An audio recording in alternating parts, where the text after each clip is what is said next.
All right, we got One Piece chapter 1171, full spoiler summary, so let's get right into it. It's titled Ragnar. Okay, so the chapter starts with Gabon and Ja Rule talking. Gabon couldn't believe that the treasure of Elbaph had that kind of power.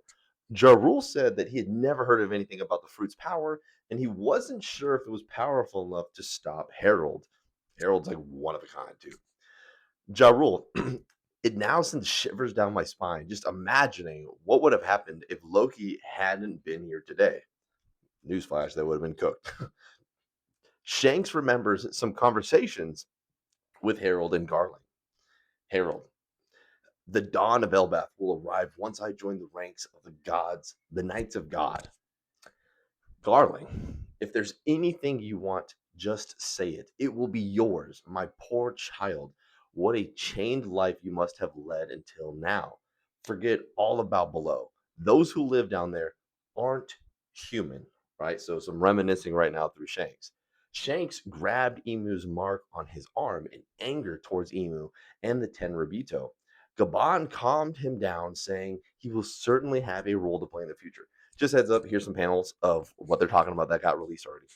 Then, in a very sad double page spread, we see Loki besides Harold's body. All right. This scene is just honestly just the woe and despair and the trauma is just insane. It's off the charts right now. Cut to the empty throne in Mary Joe. Emu, seated on the throne, was meeting with the five elders. Emu was panting. It seems that Emu was affected by Harold's death. Mu bestowed immortality and strength upon the ancient giant warrior, who is already a rare spectacle in himself, a monster huff. And someone killed it. Who did it?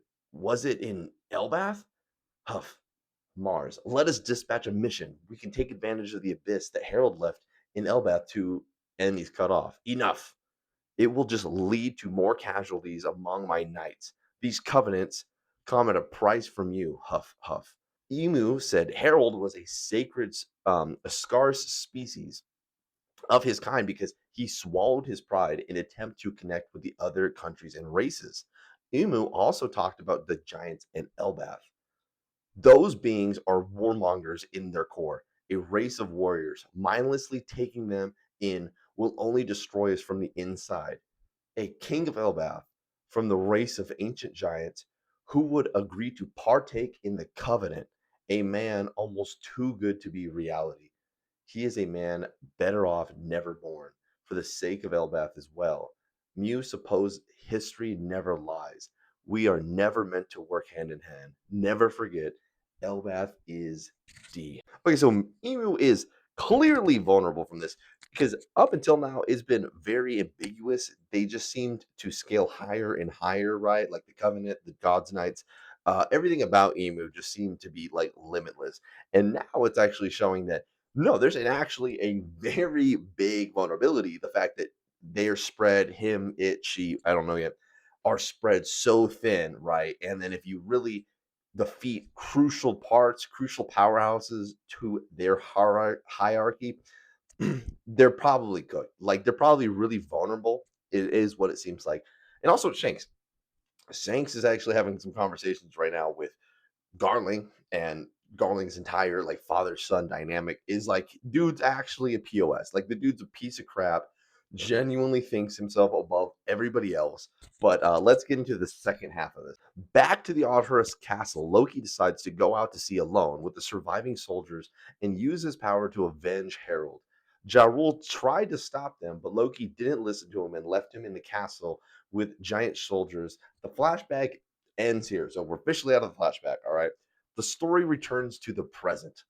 After hearing what happened on the day of Harold's death, Hadrudin agrees to release Loki. Hadrudin also apologizes, although he still can't forgive Loki for the other crimes, right? Question is like, what other crimes? Like, prove that. um, Luffy is very happy because Loki is released. Duh, Loki, like, Luffy wants him to join the crew, right?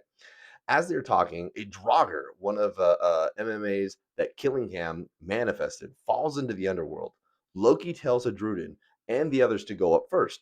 Since he can fly up there himself, then in another amazing double page, Loki takes the chains off and jumps to approach the Draugr. Gabon asks Chopper to help him go up too, since he's very worried about his son. Sanji carries Gabon in his arms and uses Skywalk with Chopper on top of Sanji, asking him to stay steady and prevent Gabon's health from worsening. Loki flies up to attack the Draugr with Ragnar. Luffy remains with Loki on top of him. Oh, what the hell are you doing over there? She. I'm just excited to see you fight. Fine then. Show him what you got, Ragnar. Brr. Then, in an absolute epic double page of the chapter, Loki hits a Draugr with Ragnar that releases ice power and freezes the Draugr. Luffy is stunned with Loki's power. Nephilim meaning original world. What the end of the chapter break next week. As soon as we get something good, dude, Oda is back on leave. But here I'm sprinkling in right now some of the panel shots. It looks like Ragnar has almost every element, right? Has ice. I think he had fire, but definitely had lightning, right?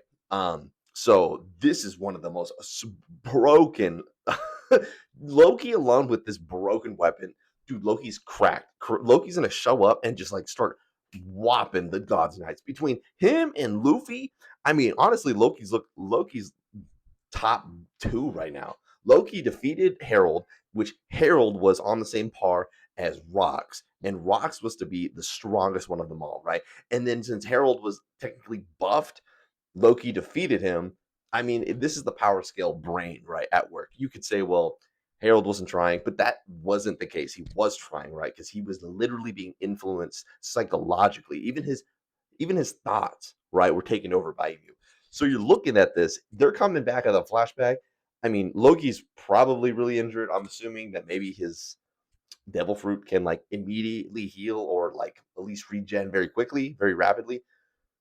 This is wild, bro. This chapter is crazy, and I'm thank God we're like out of the out of the flashback now. And something interesting that people have been pointing out though is that this is the only time in the entire series where Luffy actually pays attention to someone's backstory. Okay, and for obvious reasons, it's late game. Like Oda is probably going to have this be the case because Luffy is the savior, Loki is the savior for Elbaph, right? These two saviors teaming up, probably something to do with D. So, dude, Luffy is locked in right now. But anyway, crazy. Let me know what you guys think. I'm kind of dropping some of these panel shots in there, and I'll kind of talk about more of them as the chapter releases.